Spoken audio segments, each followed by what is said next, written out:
Inclinons la tête pour la prière. Notre Père céleste et notre Dieu, nous venons devant ton impressionnante présence au nom puissant de Jésus, demandant que tu sois avec nous alors que nous étudions ce sujet très important concernant la grande tribulation dont Jésus a parlé dans Matthieu 24. Nous croyons que nous voyons dans le monde les signes que cette tribulation arrivera bientôt et nous aimerions être prêts. Je demande donc que tu puisses bénir notre étude, ouvre notre esprit afin que nous puissions comprendre et notre cœur pour recevoir. Et je demande que tu puisses enlever tout obstacle de tout cœur qui regardera cette présentation afin que nous puissions accepter cette vérité telle qu'elle est en Jésus. En son nom, nous prions. Amen. J'aimerais attirer votre attention sur 4 étapes successives et spécifiques que Matthieu 24 mentionne à la fin des temps. Il y en a beaucoup d'autres, mais voici les 4 que j'aimerais souligner. Tout d'abord, vous avez l'abomination de la désolation qui est installée dans le lieu saint. En termes de prophétie de la fin des temps, nous voyons que cela représente une loi nationale du dimanche qui conduira le monde entier à décider d'être dans l'un des 2 groupes. Il n'y aura pas de neutralité. Vous serez soit du côté qui observe le saint sabbat de Dieu, ou vous serez du côté qui observe le dimanche comme jour de repos. Quand l'abomination de la désolation est mise en place, c'est un signe pour le peuple de Dieu de fuir des grandes villes pour aller dans de plus petites. Et ainsi, après que l'abomination de la désolation est vue, le signe est vu, alors le peuple de Dieu doit fuir parce que la persécution s'en suivra.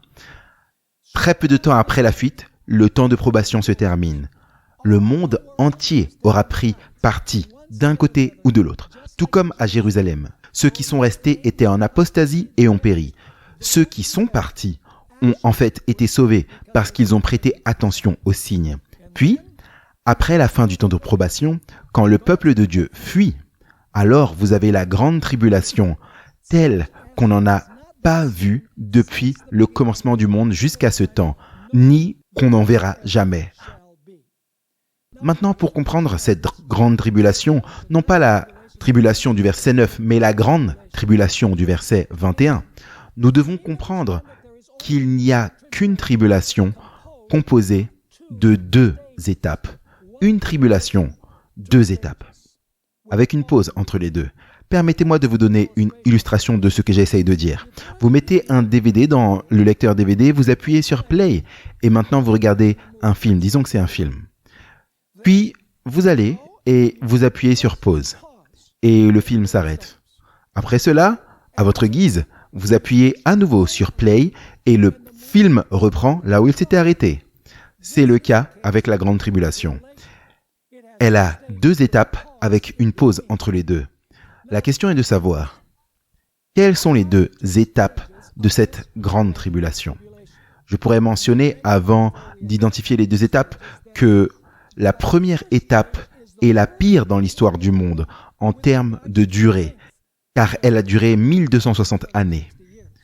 La deuxième phase de la grande tribulation est en fait la pire en termes d'intensité, car bien qu'elle soit courte, elle sera un temps de période d'angoisse et de souffrance sévère pour le peuple de Dieu. Alors, quelles sont les 2 étapes? Les 2 étapes sont, la première, la période de la suprématie papale au cours des 1260 années, qui a commencé en 538 et s'est terminée en 1798, lorsque la papauté a reçu sa blessure mortelle à l'issue de la Révolution française. Cette étape de la grande tribulation a été interrompue vers la fin par la réforme protestante. Autrement dit, elle a été écourtée par la réforme protestante. La deuxième période, ou la deuxième étape, si vous voulez, de la tribulation, sera une courte période de persécution à la toute fin des temps, après que le temps de probation soit terminé, et elle sera écourtée par la seconde venue de Jésus-Christ. Il n'y a donc qu'une seule tribulation, divisée en 2 parties, 2 phases, avec une pause entre les 2. Maintenant, quelle est la preuve biblique pour cela? Eh bien, vous trouverez dans Apocalypse chapitre 13 qu'il y a une bête qui règne pendant 42 mois. À d'autres endroits, on dit un temps des temps et la moitié d'un temps. Ou on dit aussi 1260 jours. C'est en fait 1260 années. Et vous trouverez cette bête dans Apocalypse 13, versets 3 à 10, qui, en gros, fait sa volonté. Elle pense qu'elle peut changer la loi de Dieu, persécuter les saints, prononcer des blasphèmes contre le Très-Haut, piétiner le temple céleste. En d'autres termes, elle fait, en résumé, ce qu'elle veut, et Dieu le permet. Mais à la fin de cette période, il nous est dit, dans Apocalypse 13, et le verset 9 et 10, que ce système reçoit une blessure mortelle avec l'épée. En d'autres termes, elle a été mise hors service. Elle n'était plus suprême. Elle ne régnait plus. C'est le bouton pause du film, si vous voulez. Mais Apocalypse 13 et verset 3 nous dit que la blessure mortelle de ce système sera guérie et le monde entier s'émerveillera après la bête. Et puis la persécution s'ensuivra, comme la papauté a persécuté au cours de la première étape de son existence. Nous sommes également encouragés à étudier concernant les 7 sceaux, et en particulier le 5e et le 6e pour comprendre le cadre historique de ces 2 phases de la tribulation. J'aimerais aller dans Apocalypse chapitre 6, Apocalypse chapitre 6 et le verset 9 à 11, où il est mentionné 2 périodes de persécution. Pas une période, mais 2 périodes de persécution. Et en fait, elles sont 2 phases de la même persécution. Laissez-moi passer en revue ce que les 4 premiers sceaux étaient. Vous avez le cheval blanc, qui est la conquête de l'Église chrétienne. Vous avez le cheval rouge, qui représente les persécutions par l'Empire romain contre les chrétiens. Puis vous avez le 3e cheval, le cheval noir, c'est la période pendant laquelle Constantin et l'Église s'associent et introduisent le paganisme dans l'Église. Le 4e cheval, qui est un cheval pâle ou jaune, le cheval de la mort, représente la période de la suprématie papale, les 1260 années où les saints du Très-Haut furent fauchés à cause de leurs convictions religieuses. Avec cela à l'esprit, passons au 5e sceau, qui vient immédiatement après une description de la période de la suprématie papale. Nous allons constater que les martyrs qui sont morts pendant le 4e sceau, pendant la période du 4e cheval, crient maintenant pour avoir justice et vengeance à cause de ce qui leur est arrivé injustement. Apocalypse chapitre 6, le verset 9. Quand il ouvrit le 5e sceau, je vis sous l'autel les âmes de ceux qui avaient été immolés, à cause de la parole de Dieu et à cause de leur témoignage qu'ils avaient rendu. Et ils crièrent d'une voix forte en disant, « Jusqu'à quand, Maître, saint et véritable, tardes-tu à juger et à tirer vengeance de notre sceau sur les habitants de la terre ?» Alors il demande 2 choses. Combien de temps cela va-t-il prendre pour que tu juges? Et deuxièmement, venge notre sang sur ceux qui nous ont fait cela. Maintenant, remarquez le verset 11. Puis une robe blanche fut donnée à chacun d'eux. En d'autres termes, ils sont en sécurité, ils n'ont pas besoin de s'inquiéter. D'ailleurs, ils ne pleurent pas littéralement. C'est comme le sang d'Abel qui crie pour la justice quand Caïn l'a tué. Vous savez qu'Abel est symboliquement en train de crier à cause de la grande injustice qui a été commise. Donc il est dit au verset 11. Puis une robe blanche fut donnée à chacun d'eux et il leur fut dit, ça c'est le premier groupe de martyrs, de se tenir en repos quelque temps encore jusqu'à ce que fût complet le nombre de leurs compagnons de service et leurs frères qui devaient être mis à mort comme eux. Alors vous avez un deuxième groupe qui va être tué dans l'avenir. Donc vous avez 2 périodes de persécution. Vous avez ceux qui crient pour la justice et vengeance parce qu'une injustice a été commise. On leur donne une robe blanche. On leur dit « Votre cas est en sécurité. Reposez-vous pour un moment jusqu'à ce que le nombre des autres martyrs soit complet. » Il y a donc 2 groupes de martyrs parce que la papauté a 2 périodes de persécution, 2 périodes de domination. Maintenant, Ellen White avait quelque chose à dire sur la période de persécution dans le passé. Elle a écrit dans la Grande Controverse, page 59, les mots suivants, parlant de la papauté au cours des 1260 années. Les formes mutilées de millions de martyrs ont crié à Dieu pour se venger de ce pouvoir apostat. Alors, remarquez que la première étape, c'est les martyrs qui ont été tués par la papauté, c'est le contexte. Les formes mutilées de millions de martyrs ont crié à Dieu pour avoir vengeance de ce pouvoir apostat. Mais Ellen White fait aussi référence à la deuxième étape de la persécution par la papauté. On trouve dans le volume 5 des témoignages, la page 451, les paroles suivantes. Les cris des fidèles, persécutés, montent au ciel, et comme le sang d'Abel criait du sol, il y a aussi des voix qui crient à Dieu des tombes des martyrs, des sépulcres de la mer, des cavernes, des montagnes, des voûtes, des couvents. Jusqu'à quand, ô Seigneur saint et vrai, ne jugeras-tu pas et ne vengeras-tu pas notre sang sur ceux qui habitent sur la terre? Et ici, elle fait référence au dernier groupe des martyrs. Donc elle a compris que la papauté a deux étapes. Et elle a compris que les persécutions par la papauté avaient aussi deux étapes. Daniel 11 présente le même scénario.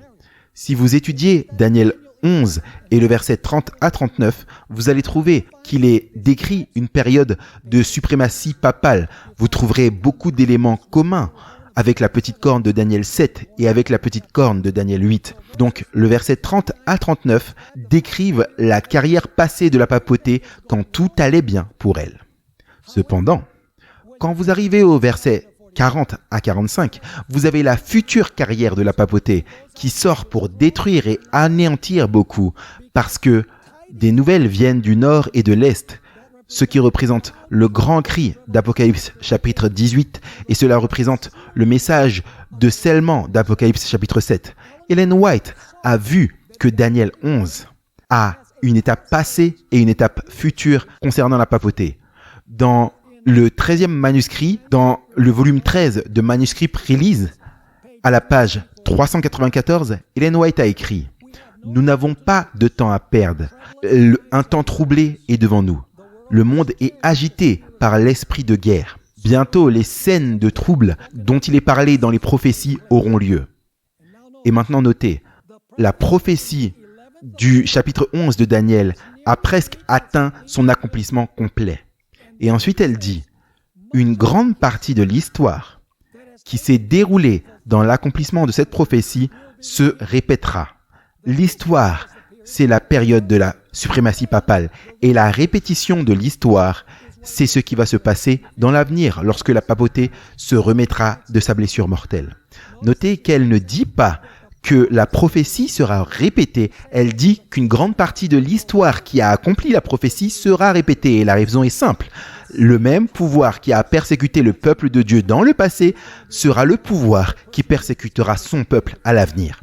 Puis elle termine en disant, au verset 30, « Il est parlé d'un pouvoir qui sera attristé et aura indignation contre la Sainte Alliance. Ainsi fera-t-il. Il reviendra même toujours et aura une intelligence avec ceux qui abandonnent la Sainte Alliance. » Alors elle cite les versets 31 à 36 qui décrivent la période de suprématie papale et ensuite elle écrit « Des scènes similaires à celles décrites dans ces paroles auront lieu. » Donc remarquez que dans le futur, la prophétie va s'accomplir à nouveau. Pas la prophétie, pardon, mais l'histoire va s'accomplir à nouveau. La prophétie coule du verset 30 à 39, c'est l'étape passée, et des versets 40 à 45, c'est l'étape future. Donc il n'y a pas de répétition de prophétie, il y a en fait une répétition de l'histoire. Les deux étapes de la tribulation sont les pires de l'histoire, comme je l'ai mentionné. La première, à cause de la longueur de la période. La seconde, à cause de l'intensité de la période. Maintenant, voici un autre élément intéressant. Vers la conclusion de la première période, il y avait des signes dans les cieux. Il y avait des signes dans le soleil, la lune et les étoiles. Le soleil s'était obscurci, la lune ressemblait à du sang et les étoiles tombaient du ciel. Et il y avait un grand tremblement de terre. Ça a été accompli en 1755, le grand tremblement de terre. Puis 1780, le soleil qui s'est obscurci et la lune qui ressemblait à du sang. Et en 1833, vous avez eu la chute des étoiles. Ces signes dans le ciel annonçaient en fait que le jugement en faveur des saints était sur le point de commencer.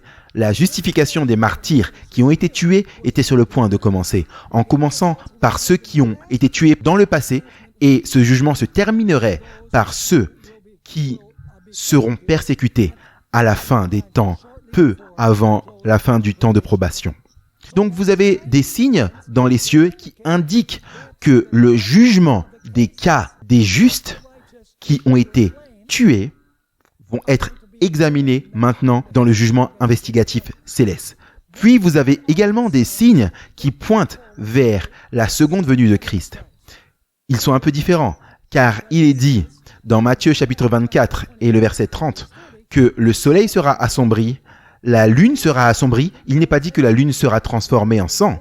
Il est dit que la lune sera assombrie et les étoiles tomberont du ciel. Les étoiles ne donneront plus leur lumière. Donc vous remarquerez une fois de plus que ce sera l'annonce que l'étape de vengeance des martyrs est arrivée. Donc j'aimerais que vous puissiez saisir cela très clairement dans votre esprit. Il y a deux groupes de martyrs. Les martyrs du passé que la papauté a tués et les martyrs du futur avec une pause entre les deux. La blessure mortelle de la papauté est guérie et la persécution se lève à nouveau. Vous avez aussi les martyrs qui crient pour la justice et la vengeance. Alors Dieu donne simplement quelques signes dans le ciel, dans le soleil, la lune et les étoiles pour annoncer que la partie du jugement est sur le point de commencer.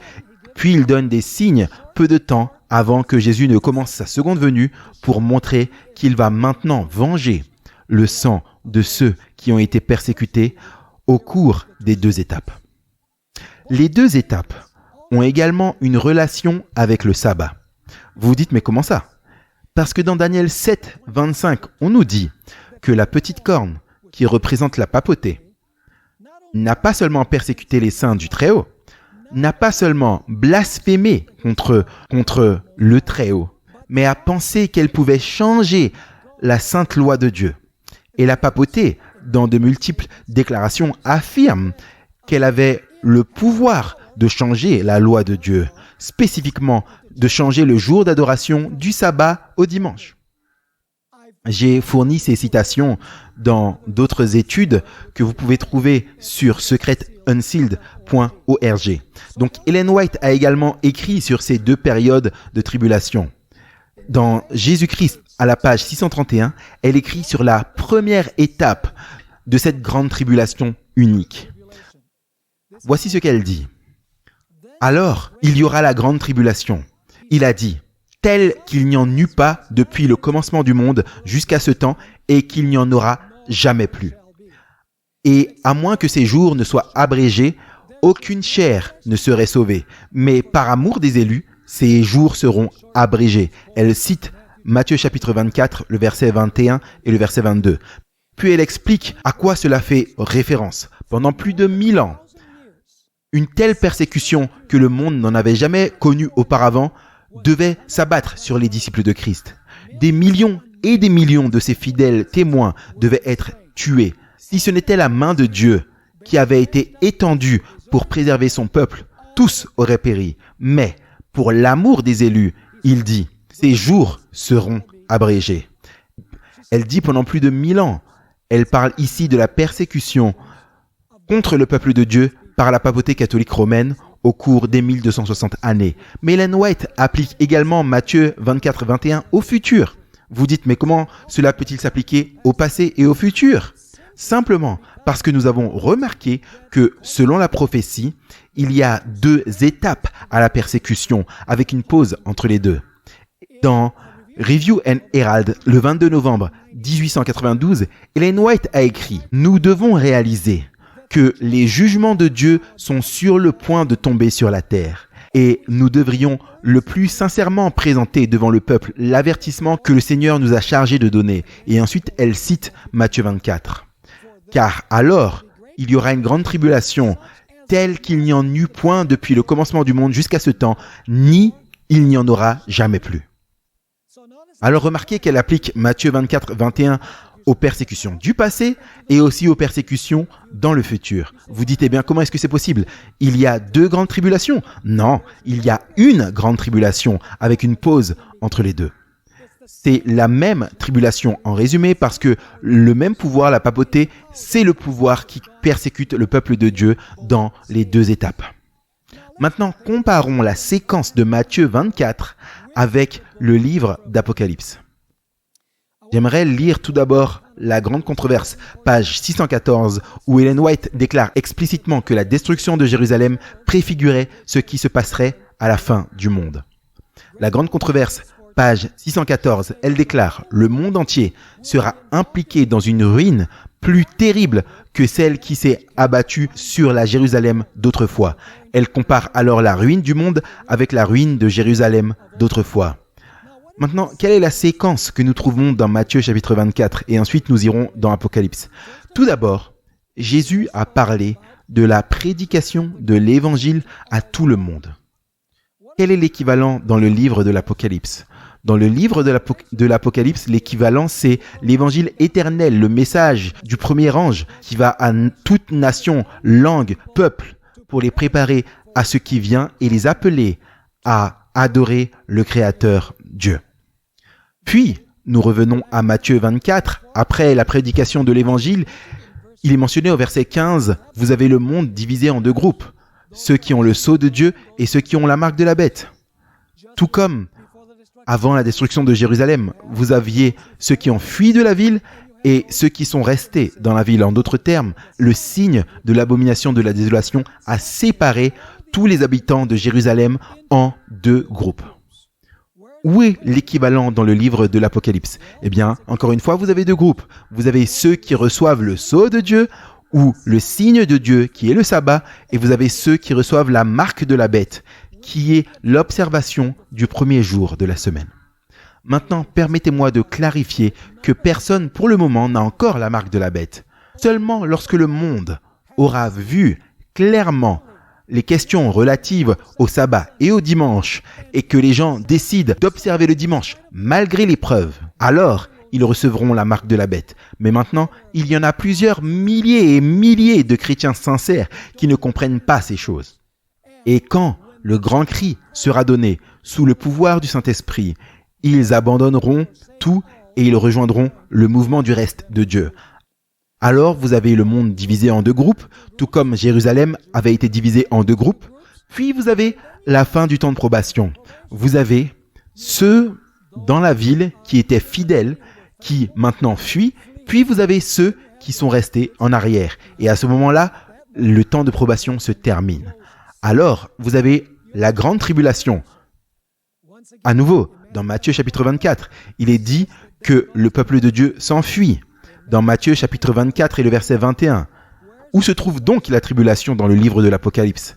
Apocalypse chapitre 16 à 18 décrit la période des 7 fléaux. C'est la grande tribulation, telle que le monde n'en a jamais connue.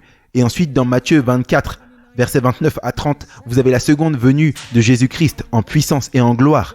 Tout comme dans le livre de l'Apocalypse chapitre 19, vous avez Jésus assis sur un cheval blanc. Il vient avec les armées du ciel pour sauver son peuple d'une mort certaine.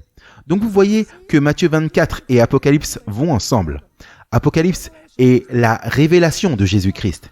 Donc Apocalypse doit être une explication et une expansion supplémentaire de ce que Jésus a dit dans Matthieu chapitre 24. Maintenant, regardons à nouveau à la séquence des événements dans les évangiles synoptiques. Les évangiles synoptiques, c'est Matthieu, Marc et Luc. Regardons la séquence d'événements. Et j'ai déjà couvert cela auparavant, mais il pourrait y avoir des gens qui regardent et qui n'ont pas regardé les présentations précédentes. Donc, faisons une révision. Je vais passer en revue rapide. Tout d'abord, selon Matthieu chapitre 24, versets 6 à 8, il y aura des guerres et des bruits de guerre. Nation se lèvera contre nation, royaume contre royaume. Il va y avoir des famines, il va y avoir des tremblements de terre et il va y avoir des guerres. Et il y aura encore des troubles, selon ce que nous avons remarqué, des épidémies ou des pestes. Et toutes ces choses ont un but. Satan veut utiliser ces choses pour blâmer le peuple de Dieu qui observe le saint sabbat. Et c'est ce que nous trouvons dans le verset 9, où il est dit « Alors, ils vous affligeront, il y aura des tribulations, et certains d'entre vous mourront, certains d'entre vous seront tués. » Ensuite, il nous est dit au verset 10 que beaucoup à ce moment-là qui semblaient être de véritables croyants apostasieront. En d'autres termes, ils seront scandalisés. C'est le criblage, ils abandonneront la foi car ils ne veulent pas être persécutés. Et pendant ce temps de tribulation où le peuple de Dieu est persécuté, ce n'est pas la grande tribulation, c'est la tribulation mentionnée au verset 9. Pendant cette période, on nous dit que le peuple de Dieu sera emmené devant les dirigeants politiques, devant les conseils et les rois et les présidents pour témoigner de leur foi. Ils n'auront pas à réfléchir à ce qu'ils vont dire parce que l'Esprit Saint qui a été déversé dans la puissance de la pluie de l'arrière-saison leur donnera la sagesse et leur fournira les mots qu'ils doivent prononcer. À ce moment-là, de faux prophètes se lèveront. Et ces faux prophètes, bien sûr, sont ceux qui ont abandonné le peuple de Dieu et qui ont en fait abandonné le message parce qu'ils ne voulaient pas souffrir de la persécution. Et à cause du message des faux prophètes, on nous dit que l'anarchie augmentera et l'amour de beaucoup se refroidira. Et ensuite, il nous est encore dit que celui qui endure ou persévère jusqu'à la fin sera sauvé. Puis vous avez la prédication de l'évangile au monde. Ce serait le message des 3 anges qui sont proclamés au monde. Vous vous dites, comment est-ce qu'on sait ça ? Parce que Jésus a dit, cet évangile du royaume sera proclamé au monde entier comme un témoignage à toutes les nations. Alors la fin viendra. Le message du premier ange dit qu'il y a un ange qui vole au milieu du ciel, ayant l'évangile éternel à prêcher à ceux qui habitent sur la terre, à toute nation, langue, tribu, peuple. C'est le même évangile, mais dans un contexte de fin des temps, disant que l'heure du jugement de Dieu est venue et que nous devons adorer le Créateur. Et bien sûr, le signe du Créateur, c'est le Saint Sabbat. Donc, l'évangile est prêché. Et puis, le dernier point que nous voyons avant la fin du temps de probation, c'est l'abomination de la désolation. Que nous avons remarqué étaient les étendards romains avec l'aigle qui avait les ailes déployées et aussi un soleil qui l'entourait, une couronne d'or qui représentait le soleil.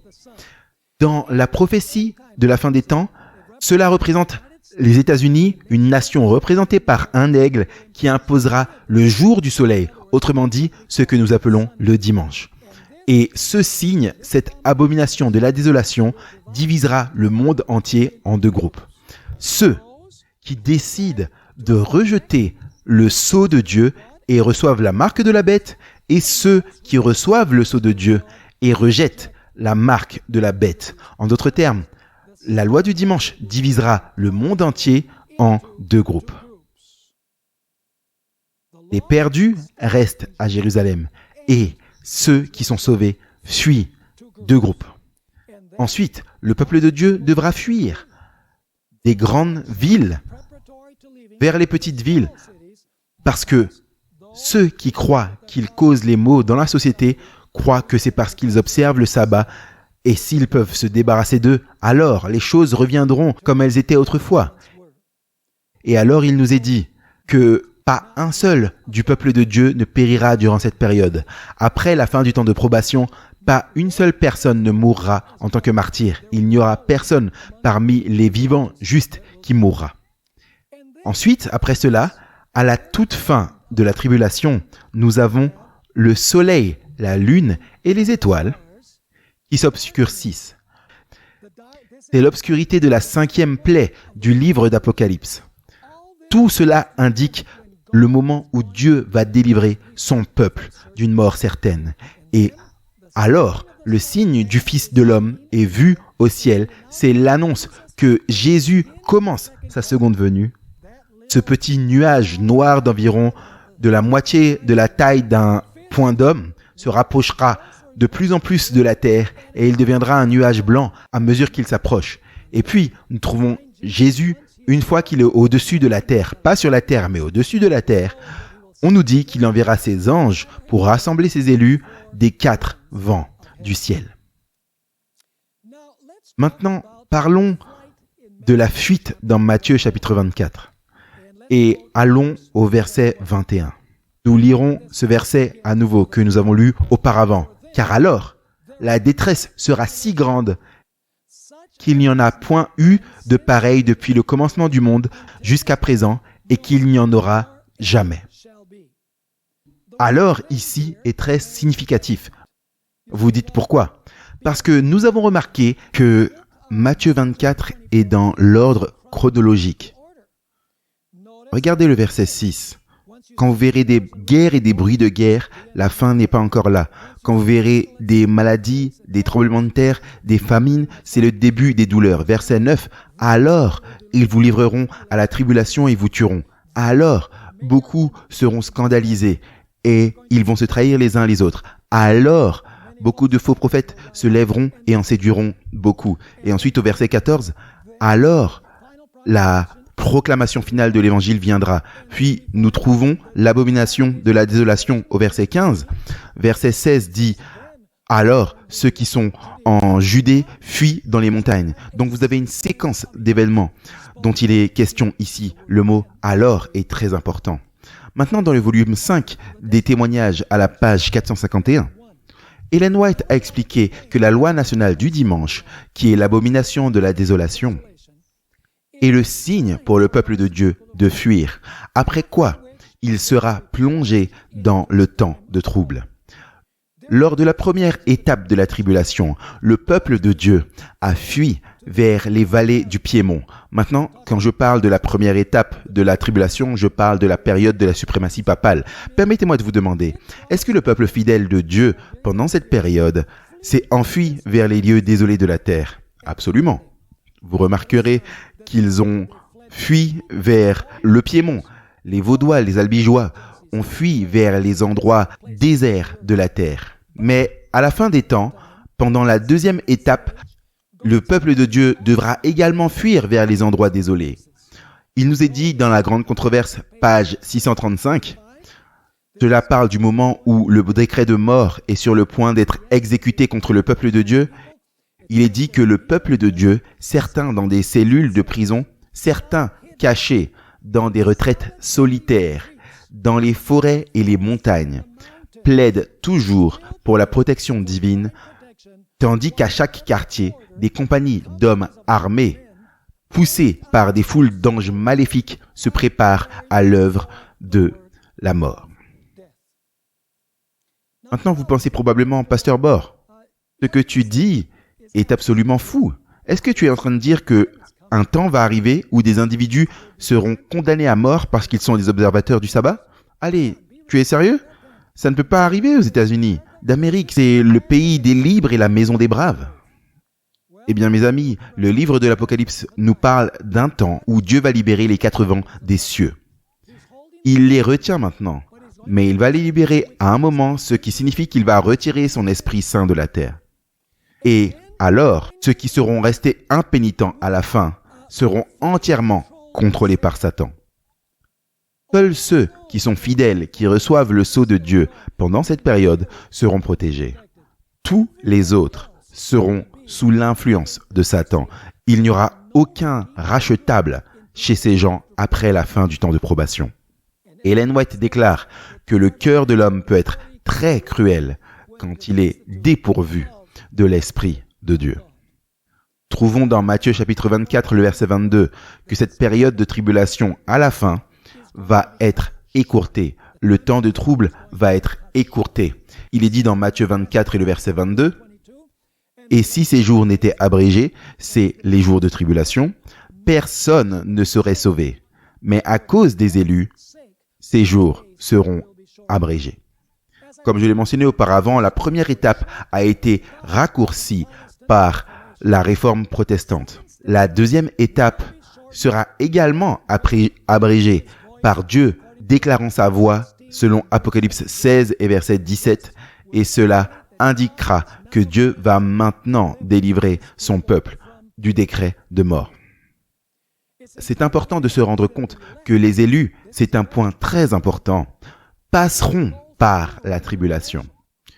Dieu ne les emmènera pas au ciel dans un enlèvement pré-tribulation.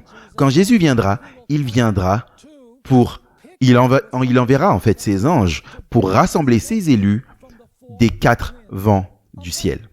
Maintenant, pourquoi rassemblerait-il ses élus pour sa seconde venue des 4 coins du ciel s'il les avait déjà emmenés avec lui au ciel 7 ans auparavant dans l'enlèvement? Le fait est que le peuple de Dieu va traverser la tribulation, la pire période de l'histoire en termes de persécution et d'angoisse. Et où nous préparons-nous? Un caractère pour résister à cette période d'épreuves sévères. Mes amis, ça doit être fait maintenant. Si nous atteignons cette période et que nous ne sommes pas prêts, nous allons échouer. Voilà pourquoi Jésus dit « Veillez, priez, œuvrez, gardez-vous, parce que vous ne savez pas quand est-ce que ce temps viendra. » Satan utilise des faux enseignants pour persuader les chrétiens qu'ils n'auront pas à passer par la tribulation. Parce que Satan sait que nous allons avoir besoin d'une qualité de foi particulière pour traverser cette période particulière. Permettez-moi d'illustrer ce que je veux dire. Une personne se préparerait-elle pour un ouragan en Californie lorsque les météorologues prédisent qu'il va frapper en Floride? Bien sûr que non. Vous ne vous préparez pas pour ce que vous ne pensez pas qui va arriver ici. Si, en tant que croyant futuriste, tous les événements d'Apocalypse 4 à 22 se produisent après l'enlèvement, alors que l'Église est au ciel, pourquoi donc se préparer à prendre la peine d'étudier Apocalypse 4 jusqu'à 22 à ce moment de l'histoire? En passant, qui sont les élus? Vous pouvez lire Romains chapitre 8, les versets 33 à 37, où il est dit que les élus, ce sont ceux qui ont été justifiés par Christ. En d'autres termes, les élus sont les vrais disciples de Jésus. Vous savez, il y a une parabole que Jésus a racontée qui décrit ce qui se passera à ce moment particulier de l'histoire. Je l'appelle la parabole de la veuve persistante dans Luc chapitre 18. Là, cette veuve qui est dépourvue de tout soutien humain vient au juge et continue à revenir encore pour lui demander de rendre justice et de la venger de son adversaire. Maintenant, c'est très similaire au 5e sceau, jugement et vengeance. Et elle crie au juge et le juge la repousse et ne répond pas. En d'autres termes, il y a un délai. Mais finalement, le juge, pour se débarrasser d'elle, lui rend justice et la venge de son adversaire. Que signifie cette parabole? Eh bien, la veuve représente le reste fidèle de Dieu à la fin des temps qui passera par la tribulation. Le juge, bien sûr, c'est Dieu. Et l'adversaire, c'est Satan. Et Satan va retourner, c'est l'adversaire qui est contre le peuple de Dieu. Et le peuple de Dieu, durant le temps de détresse, criera au Seigneur, « Seigneur, jusqu'à quand ne jugeras-tu pas et ne nous vengeras-tu pas de ceux qui ont versé le sang de ton peuple ici sur la terre ?» Et Dieu va laisser un délai. Le temps de trouble et le délai, Dieu ne répond pas immédiatement, mais au final, Dieu coupe court à cette période et il rendra justice à son peuple parce que, non pas pour se débarrasser de lui, mais parce qu'il les aime. Dans la grande controverse, à la page 631, c'est le chapitre sur le temps de détresse dans ce livre. Ellen White universalise le sens de la tribulation et elle fait allusion à Matthieu 24. Elle fait référence au raccourcissement de la tribulation pour le bien des élus et à la fuite du peuple de Dieu des villes. J'aimerais lire cette déclaration dans la grande controverse, page 631. Rappelez-vous qu'il s'agit de la deuxième phase de la tribulation. Il est dit ici, elle cite Matthieu 24, « Mais pour l'amour des élus, le temps de détresse sera abrégé. » Ça vient directement de Matthieu 24, verset 22. Puis elle commente, « Les sentinelles célestes, fidèles à leur devoir, continuent leur surveillance. Bien qu'un décret général ait fixé le moment où les observateurs des commandements doivent être mis à mort, leurs ennemis anticiperont le décret dans certains cas. Et avant l'heure spécifiée, ils s'efforceront de leur ôter la vie. Cependant, personne ne pourra dépasser les gardiens puissants stationnés devant chaque âme fidèle. Certains sont assaillis dans leur fuite des villes et des villages, mais les épées levées contre eux se brisent et tombent impuissantes comme de la paille. D'autres sont défendus par des anges sous la forme d'hommes de guerre. Pas un seul du peuple de Dieu ne périra pendant cette période. La persécution sera très intense, mais le peuple de Dieu persévérera jusqu'à la fin et ils seront sauvés. Nous allons maintenant dans Matthieu chapitre 24 et le verset 23. C'est encore durant la période de tribulation. Jésus dit, « Si quelqu'un vous dit alors, « Voici, le Christ est ici », où il est là, ne le croyez pas. Et à certains points, vers la fin du temps de tribulation, Satan va contrefaire la seconde venue de Jésus pour tromper, si possible, même les élus. Le mot « alors » dans Matthieu 24, verset 23, indique cela clairement. Il dit « alors, si quelqu'un vous dit « voyez, ici est le Christ » où il est là, ne le croyez pas. Maintenant, cela se produit après la fin du temps de probation. Maintenant, il y a cette controverse parmi les érudits adventistes, à savoir si la fausse seconde venue se produit avant la fin du temps de probation ou après la fin du temps de probation. Il y en a certains qui disent que cela se produira avant la fin du temps de probation. D'autres disent que cela arrivera après la fin du temps de probation. Maintenant, ceux qui disent que cela se produit avant la fin du temps de probation, vous savez, ils semblent avoir raison et c'est pourquoi Satan contreferait la seconde venue après la fin du temps de probation s'il sait qu'il ne sera pas en mesure de tromper les élus. Quel serait le point? Ah, mais s'il se produit avant la fin du temps de probation, alors Satan peut le faire parce qu'il sait qu'il est possible qu'il puisse tromper les élus. Eh bien, parfois, ce qui semble être raisonnable n'est pas exactement ainsi. Permettez-moi de mentionner qu'il y a deux raisons pour lesquelles nous savons que la seconde venue contrefaite aura lieu après la fin du temps de probation. D'abord, parce que cette fausse seconde venue apparaît dans la grande controverse au chapitre sur le temps de trouble après la fin du temps de probation. Donc, nous savons que c'est une raison. La deuxième raison que nous avons, c'est que Matthieu 24 est dans l'ordre chronologique. Donc, le mot « alors » indique après la fuite du peuple de Dieu et la persécution ou la tribulation commence. Alors, dans la période de tribulation, vous avez Satan contrefaisant la seconde venue de Christ. Maintenant, je sais ce que certaines personnes pensent. Ils disent « Eh bien, Pasteur Bor, à quoi cela servirait-il à Satan de contrefaire la seconde venue après la fin du temps de probation ?» Cela est plus logique de dire qu'il le fait avant la fin du temps de probation, parce que si la probation ne s'est pas terminée, il pense qu'il est encore possible de tromper les élus. Mais après la fin du temps de probation, il sait que les élus sont scellés et qu'il ne pourra pas les tromper. Alors quel serait le but de contrefaire la seconde venue? Eh bien, laissez-moi vous donner un exemple afin que vous puissiez comprendre la raison pour laquelle Satan fait cela après la fin du temps de probation. C'est très simple. Satan est Satan. Il n'abandonne pas. Il essaie de contrer ce que Dieu dit dans l'Écriture. Il sait que Matthieu 24 dit qu'il va séduire si possible, bien qu'il sache que ce n'est pas possible, les élus. Donc pourquoi va-t-il contrefaire la seconde venue pour essayer de les séduire? Parce que Satan nourrit la pensée que peut-être juste une fois, il sera en mesure de contrecarrer ce que Dieu a dit dans sa sainte parole. Maintenant, vous vous dites, mais comment tu sais cela? Permettez-moi de vous donner un parallèle afin que vous puissiez comprendre comment cela fonctionne. Est-ce que Satan sait qu'après le millénium, il ne pourra pas conquérir la Nouvelle Jérusalem? Est-ce qu'il sait que le feu va tomber du ciel, le consumer, ses anges et tous ses disciples, et qu'il ne sera pas en mesure de l'emporter contre la ville? Eh bien, mes amis, s'il ne le savait pas, il n'est pas très intelligent. Parce qu'il peut lire Apocalypse chapitre 20, versets 7 à 9, où il est dit que lui et ses armées entoureront la ville, prêts à l'attaquer, et que le feu descend du ciel et consume Satan, ses anges et les méchants.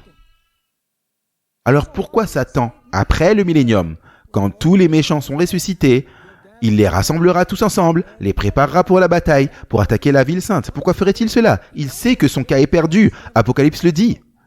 Parce que Satan est Satan.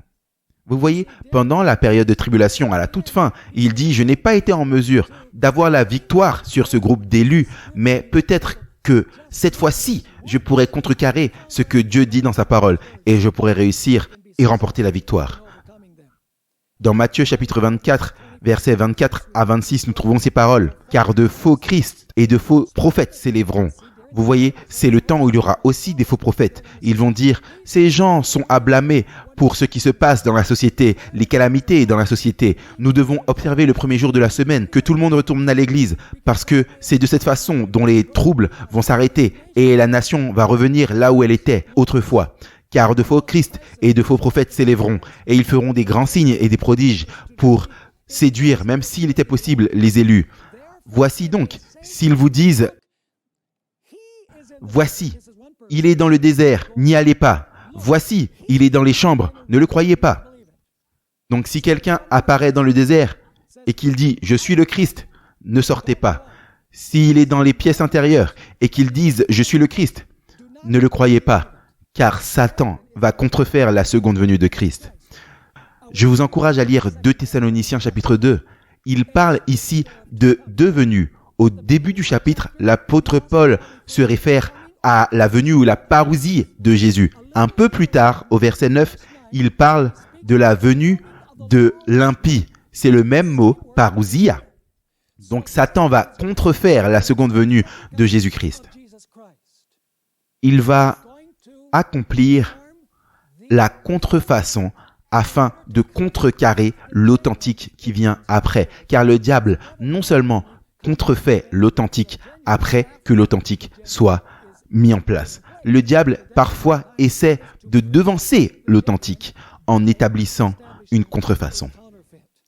Puis Jésus dit dans Matthieu chapitre 24, verset 25 à ses disciples, « Voici, je vous l'ai annoncé d'avance. » Il dit, « Je vous l'ai dit d'avance, faites attention. » Évidemment, tous les apôtres sont morts, mais cela a été écrit non seulement pour eux, cela a été écrit aussi pour nous, qui vivons dans les derniers jours de l'histoire de ce monde.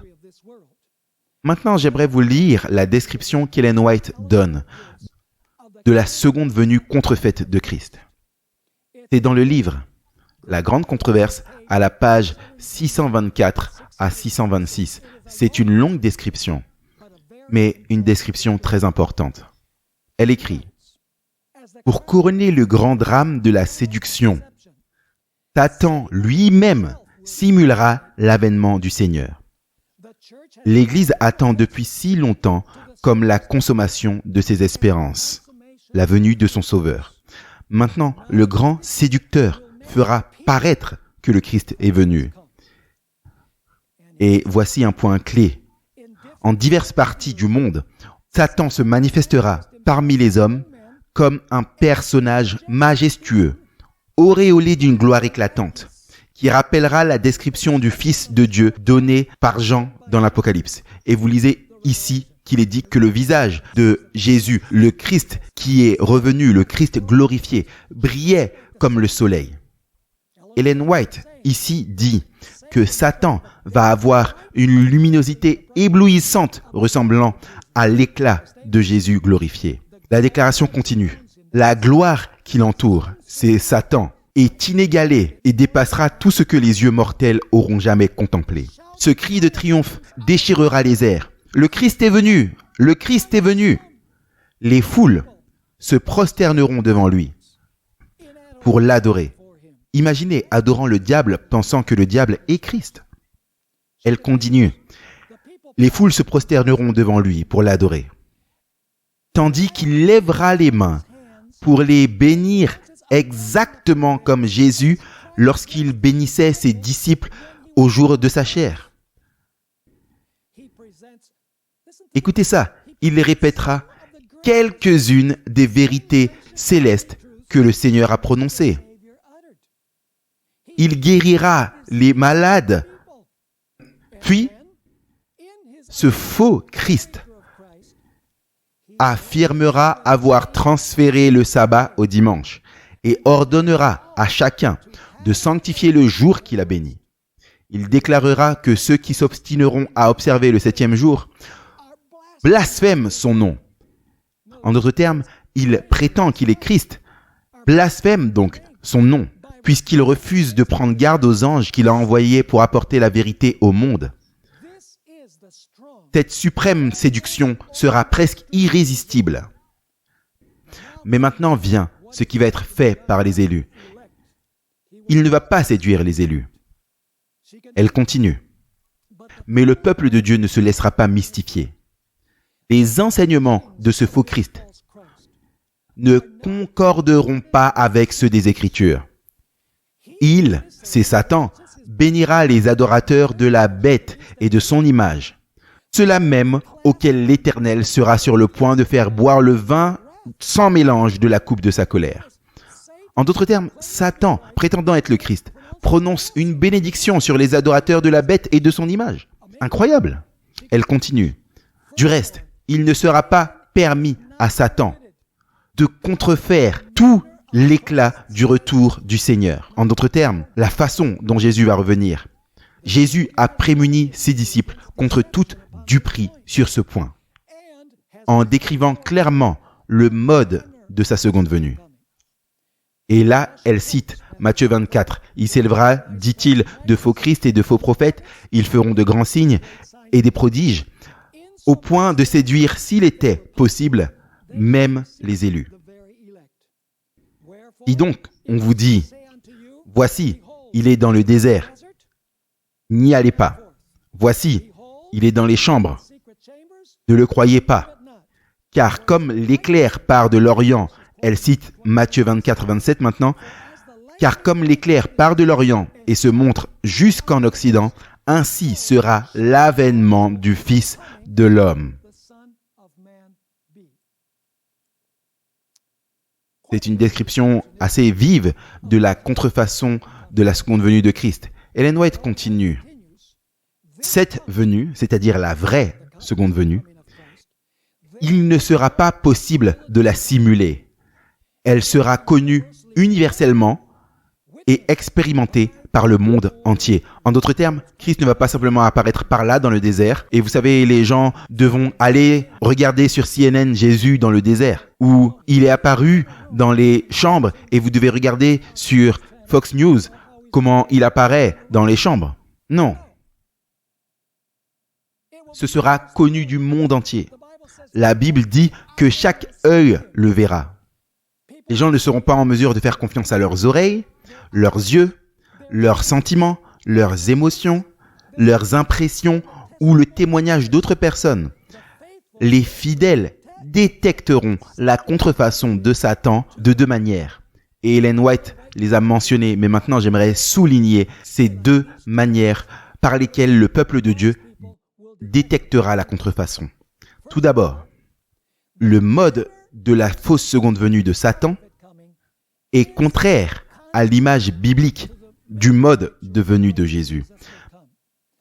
Matthieu chapitre 24, le verset 30, nous dit que Jésus enverra ses anges pour rassembler les élus des quatre vents. En d'autres termes, Jésus ne vient pas pour parcourir la terre et aller partout sur la terre pour rassembler ses saints rachetés. Non, il envoie ses anges. D'où il est, au-dessus de la terre, il envoie ses anges pour rassembler les justes. Et ensuite, on va le lire dans 1 Thessaloniciens 4, ils seront enlevés vers Jésus dans les nuées qui sont au-dessus de la terre. D'ailleurs, dans 2 Thessaloniciens 2, verset 1, il est parlé de la parousia de Christ, la seconde venue de Christ. Et le fait que nous allons être rassemblés avec lui, il ne vient pas ici pour se joindre à nous. Nous allons nous joindre à lui. Et dans Jean chapitre 14, les versets 1 à 3, vous vous souviendrez de la promesse que Jésus a fait, que votre cœur ne se trouble point. Croyez en Dieu et croyez en moi. Dans la maison de mon Père, il y a beaucoup de demeures. Si cela n'était pas le cas, je vous l'aurais dit. Jésus dit ensuite, je m'en vais pour vous préparer une place. Et si je m'en vais pour vous préparer une place, je reviendrai et j'établirai mon royaume avec vous. Non, ce n'est pas ce qu'il est dit. Parfois, je cite mal pour vous amener à un point. Que dit-il ? Il dit, je reviendrai et vous recevrez à moi, afin que là où je sois, vous soyez aussi. Et il va nous emmener à la maison du Père, parce que Jésus dit, dans la maison de mon Père, il y a de nombreuses demeures. Puis il déclare qu'il nous emmènera à la maison du Père. C'est la première façon dont nous allons être en mesure de détecter la contrefaçon. C'est parce que la venue de ce faux Christ n'est pas en harmonie avec lequel la Bible décrit la seconde venue de Jésus. Lisons 1 Thessaloniciens, le chapitre 4. 1 Thessaloniciens, le chapitre 4, et on va commencer au verset 15. Voici en effet ce que nous vous déclarons d'après la parole du Seigneur. Nous les vivants restés pour l'avènement du Seigneur, nous ne devancerons pas ceux qui sont morts. Car le Seigneur lui-même descendra du ciel, ça c'est la seconde venue, à un signal donné, à la voix d'un archange et au son de la trompette de Dieu, et les morts en Christ ressusciteront premièrement. Alors remarquez ce qui se passe parmi ceux qui sont morts et ressuscités et ceux qui sont en vie. Verset 17. Ensuite, nous les vivants qui serons restés, nous serons quoi? Tous ensemble enlevés avec eux, c'est-à-dire avec ceux qui sont morts et ressuscités. Nous serons tous enlevés avec eux sur les nuées à la rencontre du Seigneur dans les airs. Et ainsi, nous serons toujours avec le Seigneur. Ensuite, Paul dit, par conséquent, consolez-vous donc les uns les autres par ces paroles. Ainsi, le mode de la seconde venue contrefaite n'est pas en accord avec ce que la Bible enseigne. Et les enseignements de ce faux Christ sont également des enseignements contrefaits. Et vous vous dites, mais comment est-ce que c'est possible? Qu'est-ce que le faux Christ va dire? Eh bien, il va dire, comme je l'ai lu des écrits d'Ellen White, il va dire, vous savez, la raison pour laquelle toutes ces calamités arrivent dans la société, c'est parce que ce peuple n'obéit pas à la loi et ils insistent pour observer le jour du sabbat. Si nous pouvons nous débarrasser d'eux, alors, une fois de plus, nous aurons la paix et la prospérité dans le monde et dans notre nation. Matthieu chapitre 24, le verset 28, termine ce que nous allons étudier aujourd'hui. Matthieu chapitre 24, verset 28, a un détail très intéressant. Vous vous souviendrez que lors de la première destruction de Jérusalem par Nebuchadnezzar, l'aigle a joué un rôle. Dans la deuxième destruction de Jérusalem, vous avez l'aigle romain et les étendards comme le signe. Eh bien, à la fin des temps, nous avons remarqué que la nation représentée par un aigle avec un éclat du soleil au-dessus de sa tête représente les États-Unis d'Amérique et la loi du dimanche qui sera proclamée. C'est pourquoi Matthieu 24, 28 est très intéressant. Il dit « En quelque lieu que soient les cadavres, c'est-à-dire les corps morts, là s'assembleront les aigles. » Donc j'espère que vous avez compris ce que nous avons étudié jusqu'à présent concernant la grande tribulation. Nous avons encore à étudier dans notre prochaine présentation concernant les signes dans le soleil, la lune et les étoiles. Nous n'en avons pas encore parlé. Et nous devons également parler du signe du Fils de l'homme dans les cieux. Puis nous parlerons de la venue de Jésus en puissance et en grande gloire et comment Jésus rassemblera ses élus, les enlèvera vers les nuées pour ensuite les amener au ciel. Donc, est-ce que le peuple de Dieu va traverser la tribulation s'ils sont vivants après la fin du temps de probation? Absolument. Donc, que devrions-nous faire maintenant? Nous devrions former une relation intime avec notre Seigneur et Sauveur Jésus-Christ. Prier comme jamais auparavant. Veiller comme jamais auparavant. Œuvrer pour le Seigneur comme jamais auparavant. Utilisons nos dons et nos talents pour sa gloire afin que nous soyons prêts pour les choses incroyables qui vont bientôt se passer dans ce monde.